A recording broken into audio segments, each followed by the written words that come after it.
After reviewing the tape, what are your initial thoughts of how the weekend went? Really good. I felt like we played great on both sides of the ball, played great defense. Our offense was clicking. Against Rutgers, we played a couple new, different players. They played great, so a lot to be very positive about. What's the challenge of coming off of a high emotion game like Penn State and turn right around and play Rutgers in another sold out environment? Well, I do think the fact it's sold out and where we go, it's a big deal, and that's motivation in itself. So being able to go to Rutgers, the fans were awesome. It was just a really fun game. That gym's pretty cool, the way it's set up, and so it was, I don't think our team felt any emotional letdown. I think it's more, the challenge was more getting into Rutgers late, having games the next day, so it was quick turnaround from a physical standpoint. How was that gym set up? I've never been to Rutgers. It was their basketball gym, so it's just like the bleachers go straight up, I feel like, and the acoustics are loud, it's loud, and it's just a really good volleyball gym, holds 8,000, and the way it's set up, I think the way the bleachers are, I don't know what an architect would call it, but. In that first set, you guys went down 0-2 against Penn State, and you basically went on a 25-4 run. What were you seeing that made your team so effective? Just everything. I mean, I thought we didn't have that many opportunities to pass the ball, so we were playing great defense, and our transition offense was great, and just felt kind of like we were smothering Penn State a little bit from the service line and defensively, which is what you want your team to do. Have you ever been a part of a run like that before? I don't know. I don't think so. Maybe, probably, but not against a top 25 team.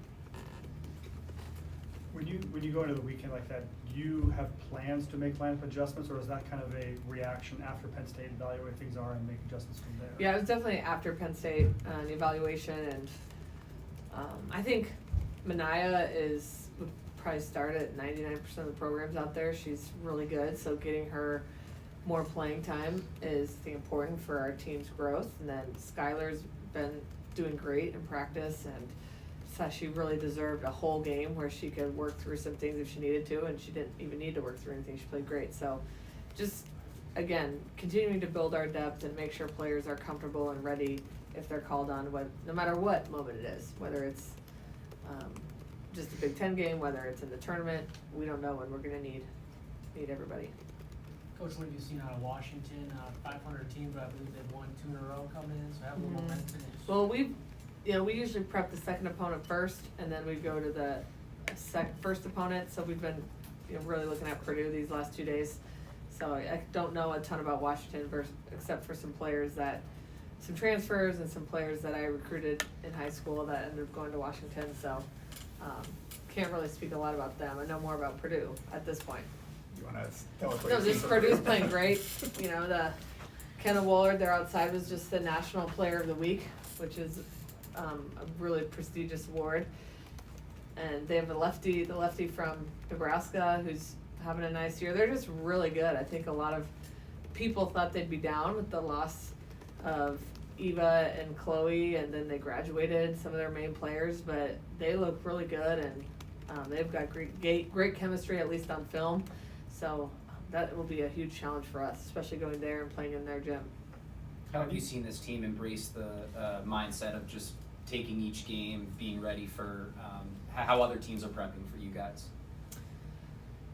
Our team is pretty focused on our side of the court, and I think that's very, very hard to do, especially throughout a season.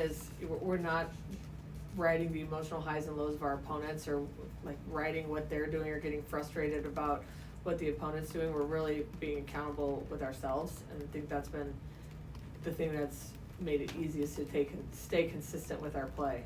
How have you seen that surface in some of your younger players like Terea? Yeah, she's just, again, I think with the deep team too, that helps, because she's, really wants to keep her spot, and she knows that those spots, the starting spots, are pretty fragile. But she's just giving to the team and doing what she can to help us win. And what's really huge is when our upperclassmen show so much confidence in her. For example, we were down 2-0 against Penn State, and she gets the first ball or the first good pass or dig. I don't remember if it was pass or dig, but we set her out of the back row and she crushes it. I felt like that set the tone for the whole game. That we're gonna use everybody and we're not scared and we're confident in our whole team. This is the first weekend where you have a home and away. Are you changing up anything with the team, the mindset, preparing for them? Not really. I mean, I've never experienced this type of a turnaround, so I think it'll be new. But we'll do our normal routine here and then practice at Purdue on Saturday, because we play early on Sunday. So that's maybe a little bit different. I'd rather practice here and then go somewhere, but we need a chance to get in their gym. Sigler kind of talked about one of the transitions from high school to college level is just you're getting points in different ways. How have you maybe seen her kind of tool her game to the college level now that she's, 14, 15 games in? Yeah, you know, when you're at the high school and club level, a lot of times your physicality can dominate an opponent, and in college that's not going to work. So you have to be a lot smarter, and you have to be able to mix up your shots, and you have to learn that you can't just overpower your opponents no matter who it is. So I think she's had to realize that, and now luckily she has a lot of power. So when she has the opportunity, she'll go for it. But she's become a lot smarter and realizing when she can and can't just rely on that. Just trust you haven't heard. I mean, she typically starts the match from the service line. To have trust in a freshman to put her in that situation at Penn State. Mm-hmm. How did you develop that trust to put her back there? The big thing about Terea is just her demeanor, and I think she's already got a lot of leadership qualities. So when you look at her, you tell her, hey, you got first serve. She's like, okay. You know, she doesn't give you any type of look or vibe that she's not confident. And it was like that since the first game of the year. It's like I knew, trust her to go back there and stick a good serve. So I think a lot of it's just her demeanor just makes her feel like she's not a freshman. Are you surprised or not surprised that you haven't lost a match yet? I'm not surprised. We have a long ways to go, so it still feels a little bit early. And I do think with switching lineups some, and we talked a ton about our depth, and we'll continue to talk about it. I think that's helped fuel a lot of it and helped us stay consistent. Is that we want to play great against our opponents, but I think we want to, more importantly, play great for each other. Couple more. That kind of rotation isn't something a lot of teams do. Why is it so important for you, and why do you think this team is set up to thrive playing that way? You know, with making subs. Yeah. Because I think they see each other do it in practice every day. And so it's not shocking when it's like, okay, we're going to start Skylar. It's like, oh, okay, that makes sense. I don't think there's anybody on our team that's thinking like, why? Or that's weird. I think they expect it and they understand why, because not only are we telling them why, but they can see it every single day. I guess for you, just how was your first true road trip and seeing the amount of Husker Nation that follows this team on a national level? And that was pretty crazy. So I was not expecting that.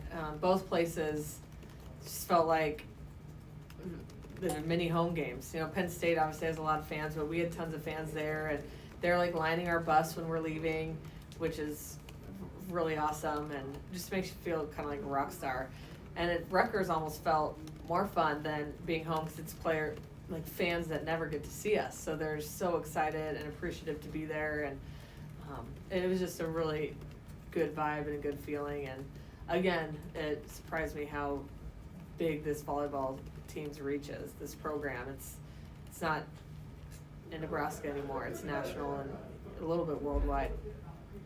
You thought you'd be good, like you voted you number one. Like, what are you proud that you've been able to take from the preseason and it's still showing up in matches that you're doing well? Yeah, I feel like offensively, you know, sometimes you come out hot and on fire, and then as the season goes on, people get worn down, or there's some misconnections, so then the trust starts to break. But this team's continuing to get better and better offensively, and the way we set our middles, and we've continued to just have a really balanced offense. I think that's a great sign of a good team. And we're not relying on just a couple people. It's literally everybody, every game has similar attempts, which is huge midway through the year. When you see what's happening, I mean, Charlie got hurt at Wisconsin, Minnesota's had a cavalcade of injuries. I mean, do you feel good about your depth and what you're able to build? Yeah, what's crazy is just talking to the team about last week in practice, after practice, and I don't know if it was a good or bad practice per se, but I said, we have nothing to be like sad about or pouty about, because like, first thing I said is everybody's healthy. And it's crazy, cause then there, you see all these injuries around the country, and knock on wood, we should be very thankful that we can all play, and,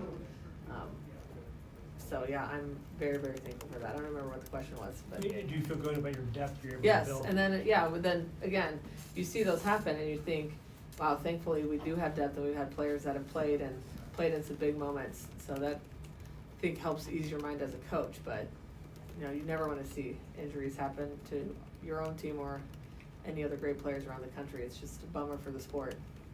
Friday's a red white strike out. What are you looking forward to about that and what the fans will bring? Well, I hope they all, know what section they're in, so we can actually see the stripe out. I've only seen that work when they like put free t-shirts on the chairs, so we'll see. I haven't seen one yet here. I don't think there's free t-shirts on every chair. Are you breaking a new court this weekend too? I don't even know. I knew we were getting to Terraflex, but it's not down now for practice, so I don't know if we're having it for the game or not. Is that something that's been in the works for a while, or? Yeah, I was just told that we're getting new Terraflex. I got to help with the design a little bit, but the new Terraflex courts were already in the works, so. What was your design input? Well, I like the state, so I like the outline of the state. And then the red on the red is supposed to look like cornrows, so just trying to add a little bit of something without getting too wild. All right, thanks everybody.